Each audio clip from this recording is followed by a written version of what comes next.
ہماری تاریخ میں بڑا خوبصورت نام حضرت عبداللہ بن زید رحمۃ اللہ علیہ کا ہے۔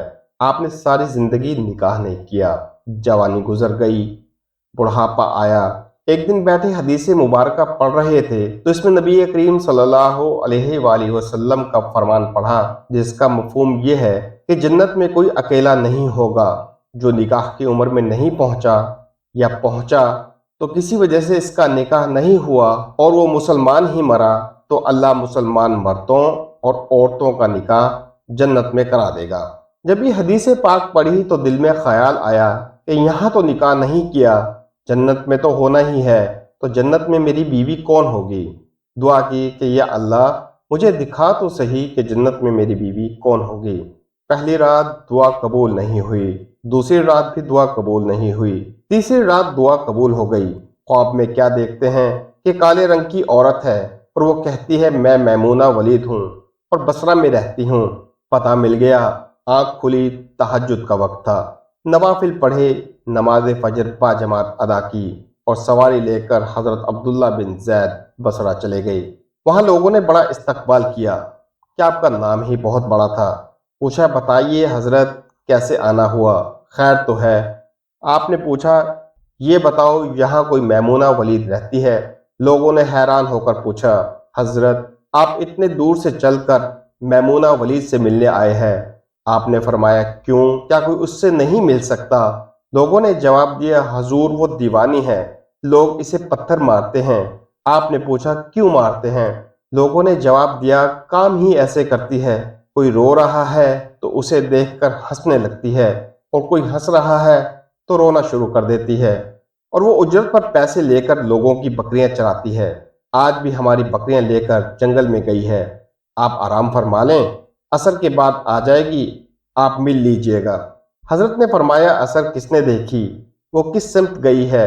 لوگوں نے کہا جنگل میں نہ جائیں، بہت خوفناک جنگل ہے۔ آپ نے فرمایا بتاؤ کس طرف گئی ہے؟ لوگوں نے بتایا میں جنگل میں چلا گیا، بہت ہی خوفناک جنگل تھا، جنگلی جانوروں کی بھرمار تھی، قدم قدم پر کوئی چیز کھڑی تھی۔ آپ فرماتے ہیں کہ قربان جاؤں اس عورت کی مردانگی پر، وہ اس جنگل میں کس طرح بکریاں چرا رہی ہے، شیروں نے اس کی بکریوں کو ابھی تک کھایا کیوں نہیں؟ اتنے درندے ہیں، سارے مل کر حملہ کر دیں گے تو یہ اکیلی عورت کس کس کو روکے گی؟ خیر آپ فرماتے ہیں کہ وہ جگہ جہاں لوگوں نے مجھے بتائی تھی میں وہاں پہنچ گیا۔ جب میں وہاں پہنچا تو منظر دیکھ کر حیران رہ گیا۔ پہلا یہ کہ میمونہ ولید بکریاں نہیں چرا رہی تھی، بلکہ اس جنگل میں جائے نماز بچھا کر نوافل پڑھ رہی تھی۔ بکریاں چرانا تو ایک بہانہ تھا، لوگوں کا کہنا تھا کہ میمونہ سارا دن بکریاں چراتی ہے، لیکن میمونہ بکریاں نہیں چرا رہی تھی۔ دوسرا کیا دیکھا کہ میمونہ تو نماز پڑھ رہی ہے، پھر بکریاں کون چرا رہا ہے؟ بکریاں تو ایک جگہ رکتی نہیں، ادھر ادھر جاتی ہیں۔ آپ فرماتے ہیں کہ میمونہ نماز پڑھ رہی تھی اور شیر بکریاں چرا رہے تھے۔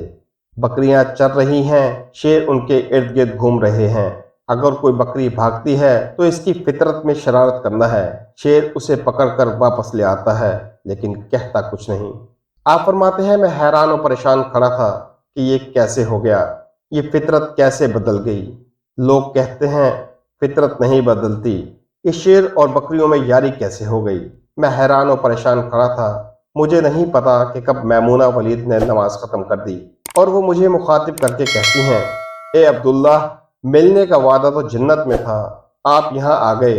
آپ فرماتے ہیں میں حیران رہ گیا، اس سے تو پہلی ملاقات کبھی نہیں ہوئی تھی، تو میمونہ کو میرا نام کیسے پتہ لگ گیا؟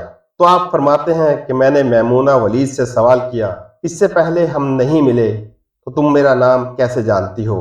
اس نے جواب دیا عبداللہ جس اللہ نے رات کو تجھے میرے بارے میں بتایا ہے اسی اللہ نے مجھے آپ کے بارے میں بتایا ہے۔ آپ فرماتے ہیں کہ جس چیز نے مجھے سب سے زیادہ حیران کیا وہ یہ کہ فطرت کیسے بدلی۔ میں نے میمونہ ولید سے پوچھا یہ بتاؤ کہ یہ شیروں نے بکری کے ساتھ یاری کیسے کر لی، یہ تو ان کی غذا ہے، اگر شیر بکریوں کے ساتھ یاری لگائے گا تو کھائے گا کیا؟ میمونہ ولید فرماتی ہیں جب سے میں نے رب سے صلح کر لی اس دن سے ان شیروں نے بھی میری بکریوں کے ساتھ صلح کر لی۔ اگر ویڈیو اچھی لگی ہو تو کمنٹس میں ہمیں لازمی بتائیں اور اس ویڈیو کو زیادہ سے زیادہ شیئر کریں۔ اللہ تعالیٰ آپ کا حامی و ناصر ہو۔